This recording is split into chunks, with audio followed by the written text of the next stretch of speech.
When people think of Paul McCartney, they often picture the charming Beatle with the boyish smile, melodic bass lines, and timeless songs. But behind the polite image and diplomatic interviews, Paul has always been brutally honest about his musical rivals. Over the years, he revealed sharp opinions about certain bands, sometimes out of frustration, sometimes admiration turned sour. These rivalries weren't just about personality clashes. They reflected deep disagreements about songwriting, philosophy, and what rock music should ultimately represent. Today, we're counting down the 6 bands Paul McCartney seemed to dislike the most, and along the way, we'll see how competition shaped some of the greatest music ever made. 1. The Beach Boys. Paul's rivalry with the Beach Boys, particularly Brian Wilson, was one of the most intense of his career. It started as mutual admiration. The Beatles admired the harmonies and arrangements of the Beach Boys, while Brian Wilson was deeply inspired by Rubber Soul. This admiration sparked a creative battle. When Paul heard Pet Sounds in 1966, he was both threatened and inspired. He reportedly obsessed over every note, playing it constantly, and even telling producer George Martin that they had to go further with Sgt. Pepper's Lonely Hearts Club Band. Yet, things grew sour. Paul once described the Beach Boys' songs as simplistic, calling their harmonies predictable. At a disastrous dinner party in Brian Wilson's home in 1967, tensions boiled over. Paul recalled saying, "If you can't finish what you start, you shouldn't be in this business," a jab at Brian's struggles during the Abandoned Smile sessions. Decades later, Paul admitted he respected their artistry, but he always minimized their impact, saying the public overstated their influence on the Beatles. It was admiration mixed with resentment, a rivalry that pushed both groups higher, yet never fully healed. 2. The Bee Gees. If there was ever a band that truly got under McCartney's skin, it was the Bee Gees. During the late 1970s disco explosion, the brothers Gibb dominated charts in ways even the Beatles hadn't. Their Saturday Night Fever soundtrack broke records and became a cultural phenomenon. Paul couldn't hide his irritation.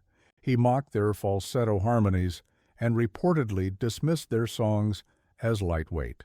In private, Paul told his bandmates that the Bee Gees had just dressed up the same 3 chords everyone else uses. He avoided running into them, even adjusting his studio schedule. Their unprecedented disco success was a bitter pill for Paul, especially during a lull in his Wings career. Though he offered public condolences when Maurice Gibb died in 2003, he never truly praised them. To Paul, they were talented, but not innovators, just opportunists who happened to strike gold. 3. The Monkees. Paul's disdain for the Monkees was no secret. To him, they weren't a real band, but a manufactured television act pretending to be musicians. He once called them a plastic imitation of the Beatles. George Harrison echoed this sentiment, claiming they were making a mockery of what we built. Paul was particularly bothered by the idea that the Monkees hadn't paid their dues. While the Beatles had honed their craft in Hamburg clubs, the Monkees were actors handed instruments.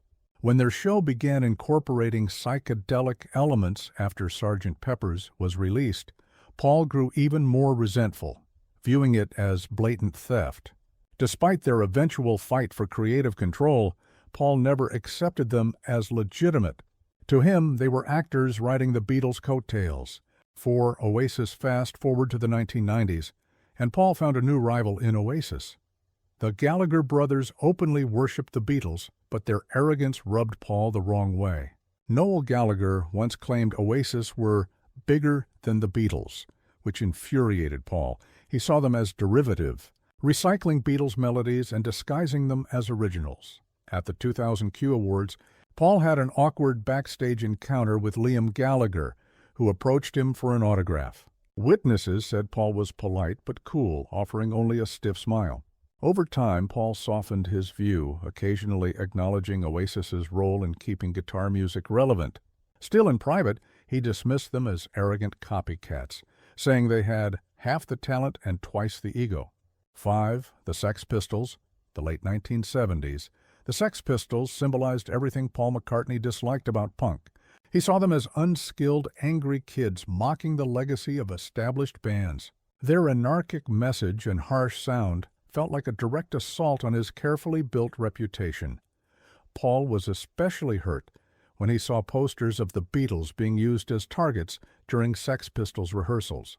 Dennis Sewell, drummer for Wings, recalled how deeply it bothered Paul, even though he tried to laugh it off.